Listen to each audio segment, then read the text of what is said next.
Hello my friends, how are you? Welcome back to my channel. Let's explain how to use Facebook app step by step. Today we'll explain how to create a new collection on Facebook to save posts, photos and video. Let me show you how can we do that.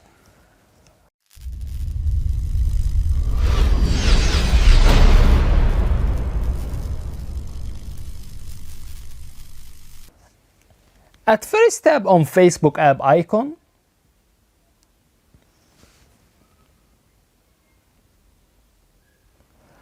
After that, click on 3 horizontal lines which shown on top right. Then press on Saved.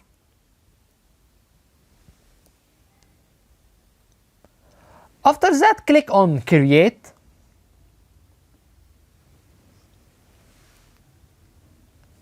Right here, collection name. Let's make it linked zoom.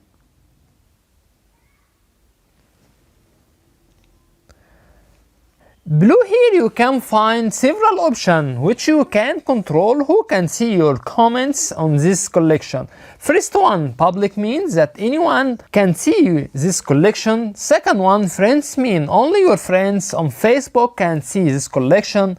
Third option, contributors only, it means that only people you have invited can see and add in this collection. Last option, only me can see this collection. Let's try last one, only me. After that, press on Create. Now you already created new collection. Here we reach to the end of the video. In this video we explain how to create a new collection on Facebook app to save posts, photos and videos. That's it. If you find that our content is helpful, you can support us by tap on subscribe. You can also press on bell and tap on all to get notification for all new videos. By the way, if you have any comments, please don't hesitate to write to us and we will do our best to respond to all comments as soon as possible. Thank you for watching and see you in next video. Bye bye.